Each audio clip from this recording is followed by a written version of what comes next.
It was the me for me. I did a whole lot of shit, but it was the girl for me. Hey. Welcome to the Be Real Podcast. We are growing, giving ourselves grace, giving ourselves gratitude because this healing shit is not for the motherfucking weak.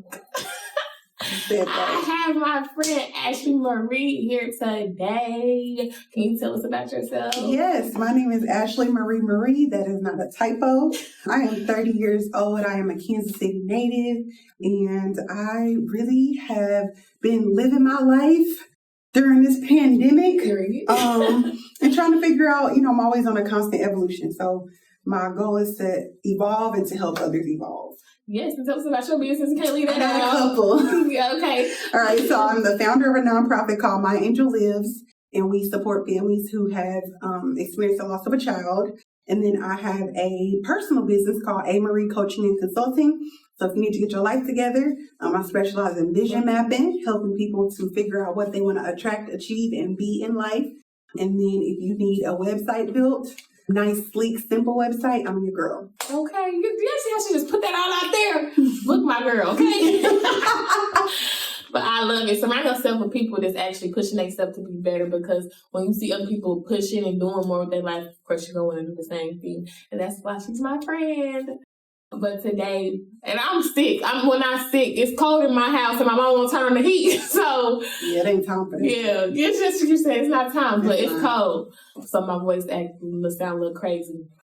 But today, we're going to be talking about how bitterness can show up in healing. Because I feel like a lot of times people are like, I'm not bitter. But you can be. But you just got to be aware so you know how to handle it when you feel that coming. I think bitterness shows up as, it shows up as anger, I think. Mm-hmm. But I think nobody wants to, the connotation of you bitter. Yeah. Nobody's ever, that's not a compliment. Yeah. Nobody wants to hear I'm bitter. But it is I would say it's a soul shift to understand that you are harboring bitterness. Mm-hmm. So maybe it's the language that you use. Like maybe not saying I'm bitter, but I'm experiencing bitterness because of this situation or because of this person or because of this thing. Mm-hmm. Yes, you definitely have to put it in the right words, because if you don't say shit right, people take it the wrong way. Because somebody called me bitter. I know somebody called me bitter, I'm going to take it the wrong way. Like, what you mean? I ain't bitter. What the fuck? They don't want a defense. Yeah. And then even what you tell yourself, like if you say, damn, I'm really bitter about that. Like, that's not going, if you take it the wrong way, you're not going to be activated to do anything about it. You just, like you said, got to be aware. And that's what the podcast, Be Real Podcast is about, is being aware. I know you've experienced a lot of stuff in life. And my girl, she pushed through, okay? But it's like, you push, like I said, you get through it. And like, how did you like talk to yourself in those areas of your life and just like not let you stay there, So I'm going to share with you something that happened last year. So I was in therapy, and my therapist said, I think you're still really angry at your ex-husband. And I ain't been with this man for years. So I was like I looked at her, I said, no, I'm not. And she says, hey, Marie, I think you need to have a conversation with him. And I was like, what? And anytime she tells me something and I get irritated or the first thing I look at her is like, girl, what? Anytime that happens, then I go home and I'm like, ooh. I was like, okay, maybe she had a point. Right. I done by myself because I was on the fence. Like, who you talk to? I ain't mad at him. I ain't talked to him for 5 years. And she was like, yeah, you haven't talked to him for 5 years. And in my head, I was getting a star every year I didn't talk to him. Like, ooh. Yeah. Because he held me captive for so long, I felt like. So, So I did talk to him, and it was exactly what I needed. But I had to be confronted, I think. In a safe space with a safe person. Mm-hmm. I got defensive. Go home and think about that and see is there any truth to the allegation she made. Once I found out there was truth to that, then I needed to decide how I was going to move further. So I reached out to him. We had lunch. We really knocked out a lot of that dead blood, and I was able to center myself. I felt a lot better. Girl, I was on the highway, I was on the highway when I was thinking about what she had said to me, and I was listening to all these songs, like, this is one song, it was like, you don't really know me, like, and there was I was really mad. There was another song that was like, F you, we can never be friends, like me and you can never be friends. So I'm like, if I really think this to myself, if this is really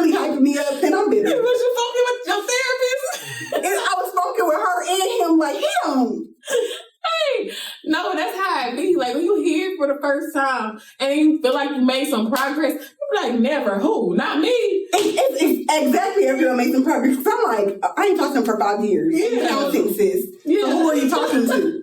Like, who worried about who? I don't know. I'm good, babe. Don't even worry about it. I don't know who you think you're talking to, But it's natural to, I think we don't really give ourselves permission or get permission from others to really address our feelings for someone or towards someone after we've done talking to them. Mm-mm. We really, when we live in this cut off and cancel society, Mm-hmm. but that's just not how the heart works. Yeah, no, it really don't. Like, because when you do the cutoff and cancel stage, I feel like that's where, like, you harbor bitterness or you're just angry because it's like, it's so much that's still left out on the table. But it's like, can we even be adults? And that's good that y'all was able to be adults, but like, can we even be adults to sit down? Because usually when you break up with somebody or y'all not together no more, or any situation where you got to cut something off, it's a lot of anger still there.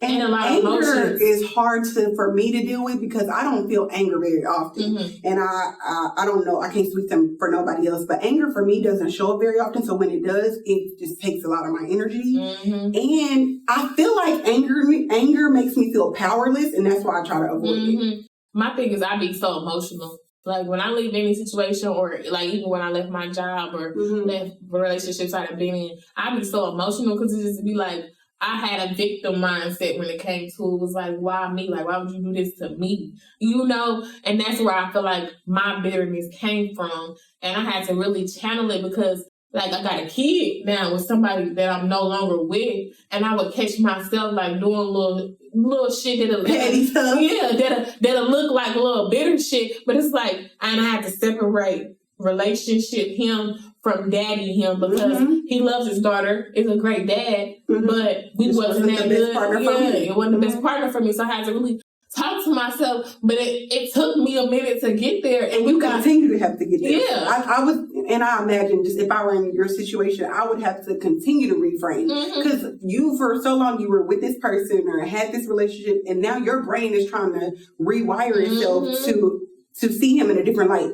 For your daughter and for yourself. Yeah, it's very hard. It's very hard. Yeah. Let me tell my baby, thanks for being patient with me because I know as women, our emotions is way higher. And I know some days some of them probably like, this motherfucker is getting on my goddamn nerves. But look, I'm working on myself. I am aware. And still some days, I still have to check myself like, okay, are you responding from emotion? Do you need to check yourself and chill before you respond? And I feel like that's what you got to do when you feel that bitterness coming on or like just any type of emotion because bitterness comes from emotions.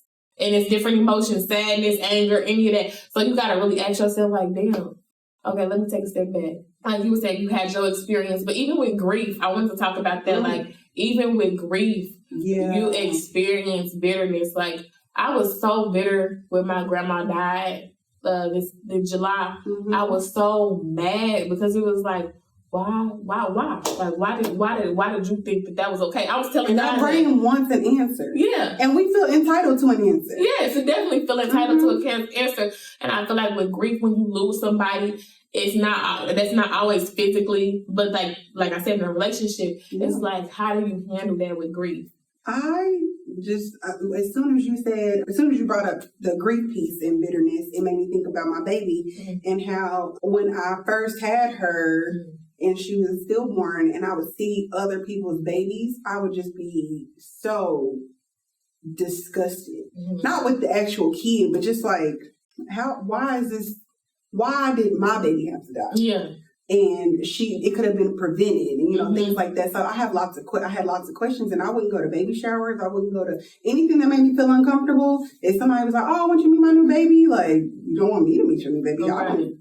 Ain't nothing against your baby, nothing against you. I want to meet your baby. Yeah, and it's just your process though, and people have to respect it. And I think that's the biggest thing. People need to learn how to respect people's process. My process may not look like your process. Like some people, do like get high and be cool. I'm not that. It's probably gonna take me a couple of years. I'm sorry because I ain't got no high. I don't want to get high and just let it go away for a second because I'm still going to have to deal with that shit. Eventually, yeah. And so I seen the same thing. Like when my grandma died, like I know I can't. She died at KU. And it was instant. Like, it was like a month spam, and we were like, okay, we thought we were about to ride out. Like, okay, she got cancer, cool, bet we about to get through this, you know. And then it's like, damn, now she's gone. I was mad at God. I was bitter with God. It took me off my pedestal as far as like my podcast. And like, I really can't go by KU Hospital because it brings up bitterness. Even with doctors, it brings up bitterness because it's like, you should have did more. Yeah. Make sure was you lying to me? Mm-hmm. And so it's just like, that's something that I'm still processing because it's so new still. Our brain is trying to create a story that makes sense. Yes. And the story, death never makes sense. No matter if you knew it was coming, if you didn't know it was coming. Our brain is just not wired to understand stuff like death. Yeah. That's why it changes your biochemistry when you lose someone so close to you. So you're literally physically not the same person. I don't think a lot of people understand that. People do not understand that. That's why, like, when you pregnant, and like people don't understand, I'm not the same person I was when I wasn't pregnant. You are lost there's a loss and a grieving process of the person you were. Yes. I'm carrying this whole kid inside of me, and this shit is hard to carry a baby. And people do not talk about how hard pregnancy is. At least for me, my baby tried to kill me. I mean, I was dehydrated in the hospital multiple times, and doctors like, she's fine. That's why you're not okay. Yeah, and that's what they be like. They're like, oh, she's okay, but oh, it's just you. I'm like, so she ain't here just chilling while I'm out here suffering. And I feel like bitterness can show up in men when they see like, dang, like we done created this child together, and it's like I lost my whole person. Like, where did my person that I fell in love with? And that's what real love, sustainable love is when you can commit to somebody's evolution. Mm-hmm. Don't commit to me just for today. Yeah. Don't even commit to me for this year, because I am going to evolve. So should you, and I want to be committed to you through the evolution. Yeah. I think that's true love. Yeah, because it's even with me, I want y'all to notice, like, when we going through a pregnancy, we miss ourselves too. Like, it's hard for us too, because it's like, it's a lot of shit. Am I? Yeah. Have you ever felt lost in me turning 30 this year? I just got okay recently, but I've been trying, my whole life just shifted, and I like looked up and I was like, who am I? Who are all these people around me? Do I want these people around me? What the hell is happening? What am I doing at work? What am I doing in my love life? What am I doing in my regular life? What do I want? It was just I feel like a total loss of self. And I'm a very confident and I'm very aware, self-aware. So for me to be experiencing that, and I feel like I'm next level when it comes to some of that stuff, it was difficult. So I can only imagine a less evolved version of me trying to experience. I mean, I remember her. Yeah. And we have to embrace her. I remember her. Oh, I wish I could just give her a hug. That's gonna be okay. Okay, be like, you just want to go back to her and be like, baby, you are enough. You are confident. It's just like, you just want to speak life over her. It's gonna be okay. Yes. And I feel like just you talking about like you when you turn 30, I feel like that's a pivotal moment in your life. Everybody be trying to say like, oh, you gotta be here when you 30, and if you ain't there by 30, then you just fucking a feeling. Nobody thinks about their life after 30. Yeah. But you're like, oh, I made it through my 20s, and then you look at like, oh, what the fuck am I supposed to do? Yeah. So I'm figuring that out right now. Yeah. And it's a loss of, oh my gosh, it's a loss of self. Like, because now I'm it's like shedding skin like a snake. Yeah. And like you said, your brain gotta adjust to all that. To the new narrative. Yeah. And it's like, that takes time. Like, your brain is learning. But I'm impatient. Ain't it time? Ain't I ready? Right. Ain't I ready? And I feel like if you hit 30, it can bring up bitterness, because you see like, or if you hit a certain point in your life where you see, like, you know, Instagram, where you see everybody like, or the people like living their life, like Jada, Eric, they are age living it up, and it's like, hold on, God, like, why you choose them? You know? Comparison is a thief of joy. Yeah, it is a thief of joy, or just compare yourself because you see a whole bunch of 20-year-olds making it. It's like, your time is your time, and it can bring up bitterness because it's like, or just anger because it's like, why is it not my turn yet? When is it gonna be my turn? Yeah, girl, that's how I felt about love. So, oh yes, y'all, I had that first husband.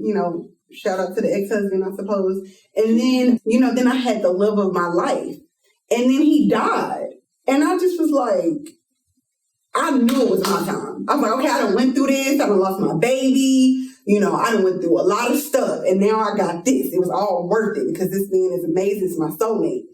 And then he dies out of nowhere, and that's another. What I was really just like, what what am I supposed to do with this? Because it was my turn. Yeah. So, and my turn only lasted for 2 years?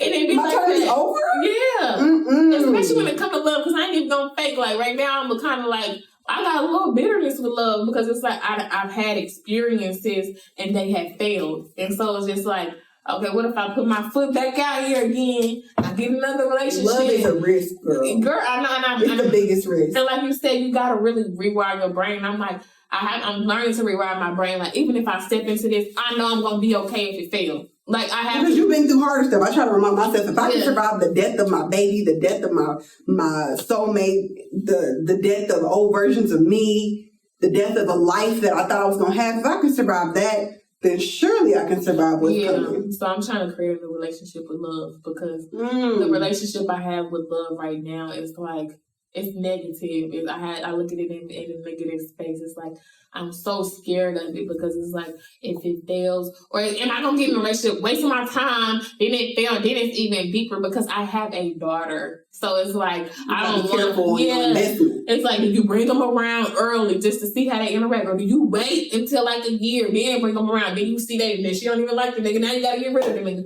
Like it's just like is it like just rule books to love? It's just so much, and it's just like I'm trying to create a new relationship with love because I want love. I want to have a husband. I don't want to stay in a place where I'm just scared because I've had failed relationships because I've learned a lot from them. And I feel like that's what we got to embrace when it comes to anything. Yes, there's something to listen to in everything. When you have that bitterness feeling, like try to go back to like, what did I learn from this?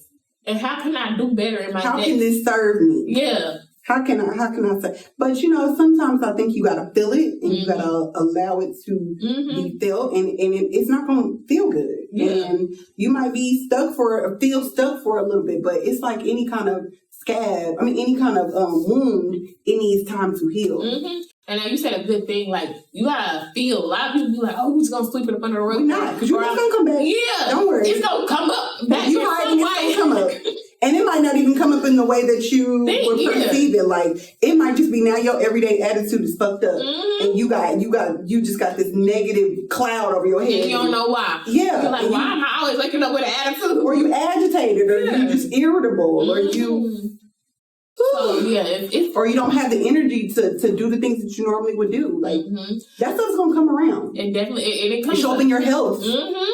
You can, what they say, it manifests in your life for sure. So it's like, deal with your shit. If you got bitterness all inside of you from a dad, from a relationship, from just your experiences in life, like I really feel like we need to deal with it because us sweeping up under the rug only affects the people around us and it affects us so much, and it can like stop us from being as great as we can be in life. And that first step is acknowledgement. The first step to dealing with your shit is acknowledgement. And I would say the second step is trying to figure out a way, like your outlet, whether that's therapy, whether that's a creative outlet, painting, writing, poetry. I'm just naming a couple that I like. But really finding that outlet that you feel safe and able to like let that stuff out. And get around people that can tell you about yourself and tell you about yourself in a loving way. Because I know Ashley Marie could tell me about myself and I know it's not coming from a fucked up place. Like I know she genuinely wants the best for me. We got to be able to take that constructive criticism because as you said, like Ashley Marie said, she said, I got defensive when I was talking to my therapist, but it was really coming from a good place. But so, who are you talking to? Yeah, so check yourself. Because a lot of, when somebody says some shit to you, even if it ain't from a good place, sometimes it be true. A lot of times it be true. And I had to check myself on it because, baby. Is there truth to it? It hurt me. Is there truth to it? I read this super cute quote today that just made me think of, from what you just said. And it says, accept both compliments and criticism. It takes both sun and rain for a flower to grow. That is, hello. Yes. We're trying to be flowers around us. Sunflower is my favorite flower. But I saw that and I said, And I actually have a hard time with feedback. Like it's initially, because I think I'm great. And I have a really high self-confidence. And while most people think that's a great thing, it does have, moments where it's like, okay, you can't tell me nothing because I know everything. And that's not the type of person I want to be. So I have to work on that. Yeah, and I feel like it's something that we have to unlearn because I feel like in my household, feedback was you getting your ass whooped. Right. You did it wrong.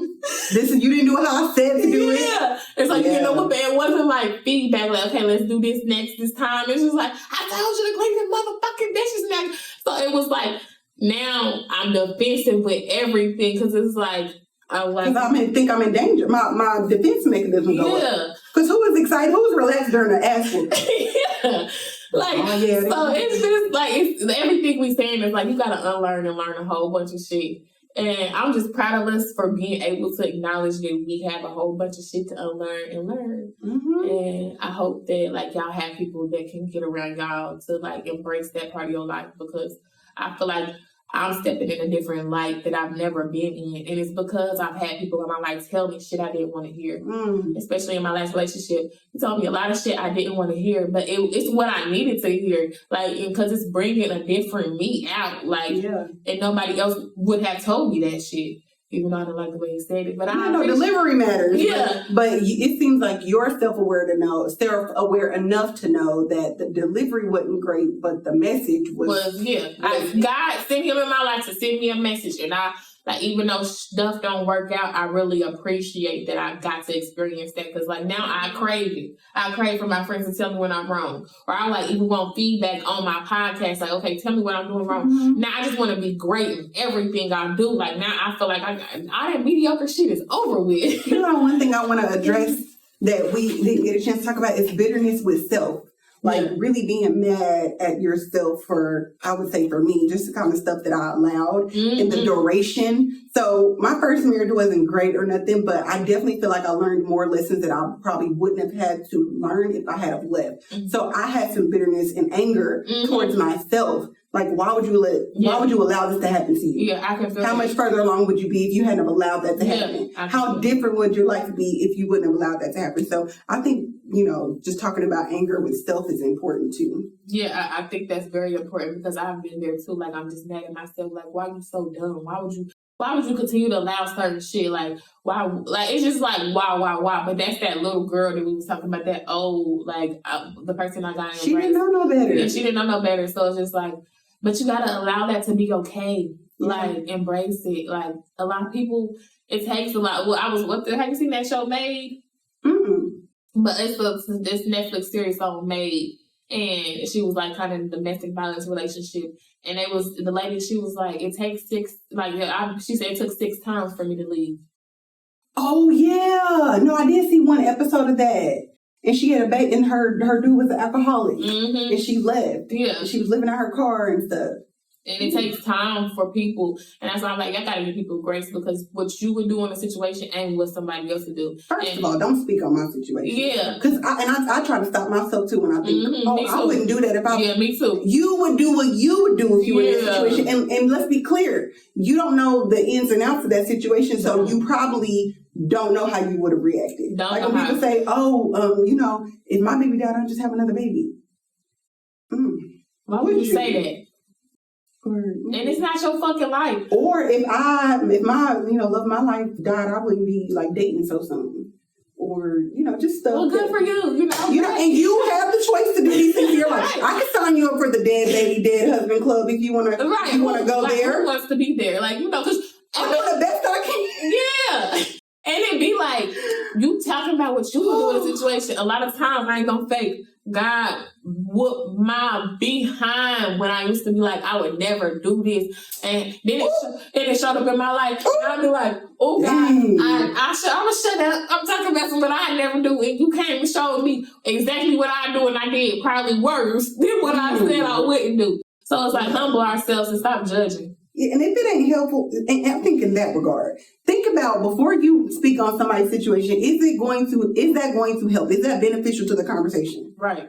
If you ain't helping somebody, then shut the fuck up. Because we always got to speak on what somebody else doing with their life. I try to check myself all the time. Like, I'll be, you know. And it's hard because I feel like our nature as just in the United States, everybody talking about everything. Yeah, everybody. And it's annoying. Yeah. Like, if I see someone, oh, look at her. I'll be like, Ashley Marie, that ain't none of your business. Yeah.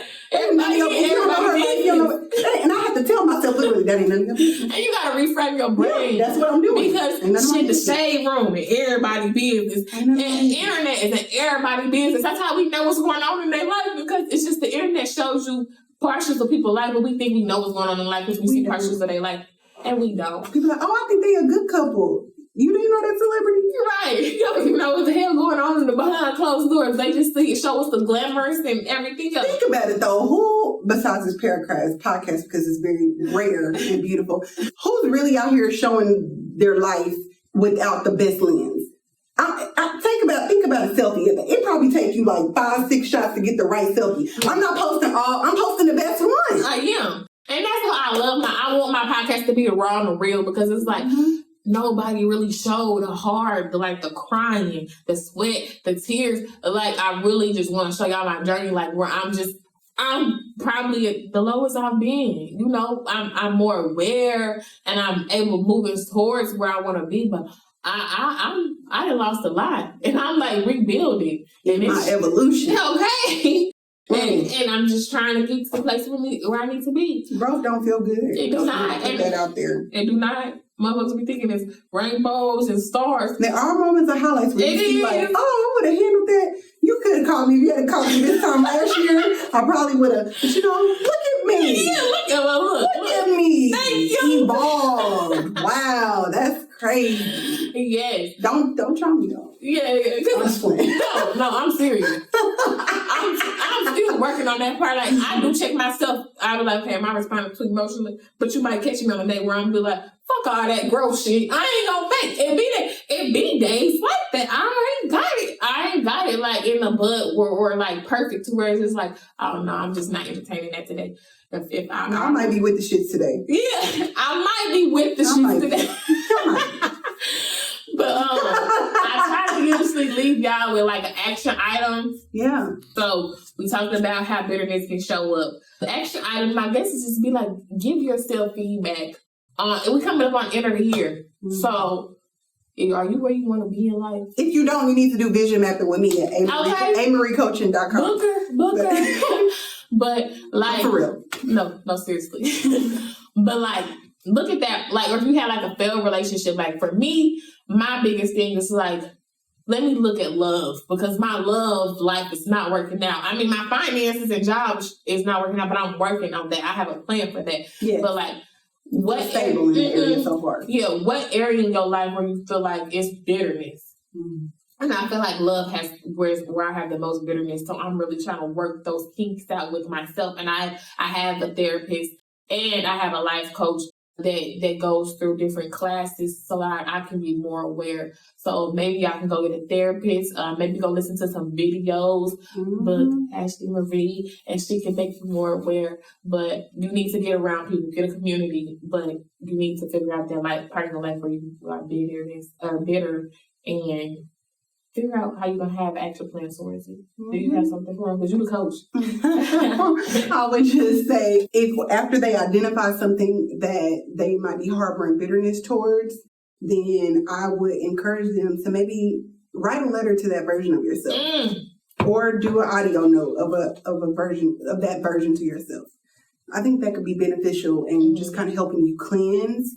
Because if stuff doesn't come out, it'll come through us in other ways. So I just want to encourage creative outlet, because that's how most of my healing. Yeah, same. I love that one. Right, I wrote a lot of letters to myself and to other people that have hurt me.